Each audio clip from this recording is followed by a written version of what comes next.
Hello everyone, welcome to the channel of Code Hacking. Guys, if you find this video helpful, please like this video and subscribe to the channel. Now let's see today's problem. Sub-array frequency count queries. Given an array ARR of n integers and a 2D array queries representing Q query, where each query of I consists of 3 integers L, R and X.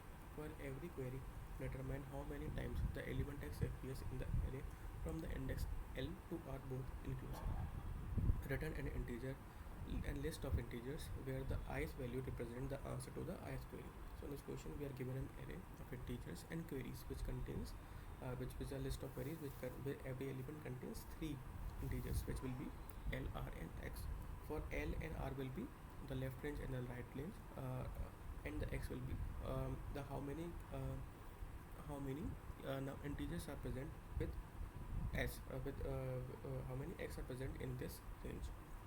For example, the L and R are 0 and 4. So from 0 to 4th index, how many ones are present? So 0, 1, 2, 3, 4. So we have 3 ones present. So the answer will be 3 here. So we need to provide the output something like that. So if we see the constraint here, the array size will be 10 to the power 5 and the query of 2 left and right will be 10 to the power 5. If we are using the brute force approach here, and for each range we are counting how many x's are present, then it will give time limit exceed because 10 to the power 5 into 10 to the power 5 will give 10 to the power 10, which will exceed 10 to the power 8. So we need to devise a solution which will doesn't give time limit exceed. So what we can do is we can have a map of integer and vectors. So the key will be integer and the vector will hold the position of that integer. So we will be iterate over this array and we will be storing the index of every integer we have seen.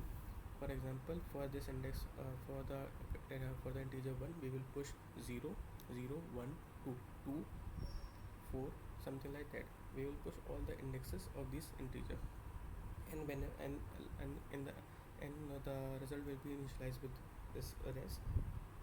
And we will iterate over the queries. Left will be left L, R and X. We have this left range, right range and the X.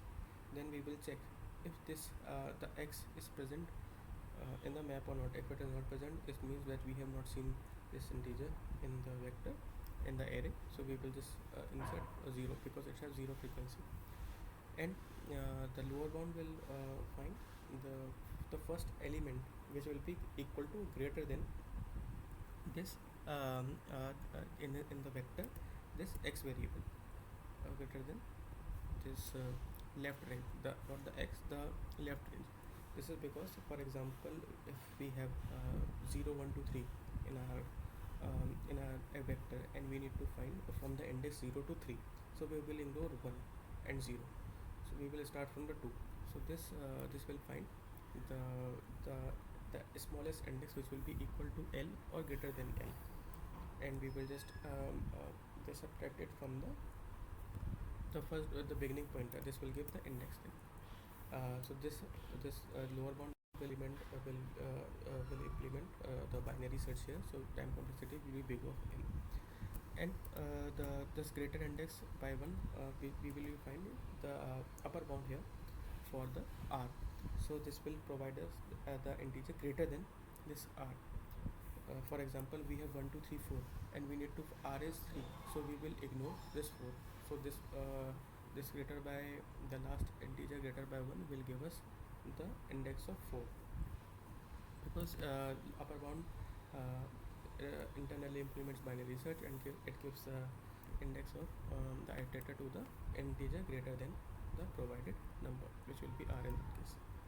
So in the end we will just decrement subtract greater index by 1 and the first index, where this will give us the count of the elements in the range L and R for X. In the end we will just return this. So the time complexity will be n log n because we are looping over the n queries, and this will be big of n here. Space complexity will be big of n because we are using a hash map here. So guys, if you find this video helpful, please like this video, subscribe to the channel. Thank you.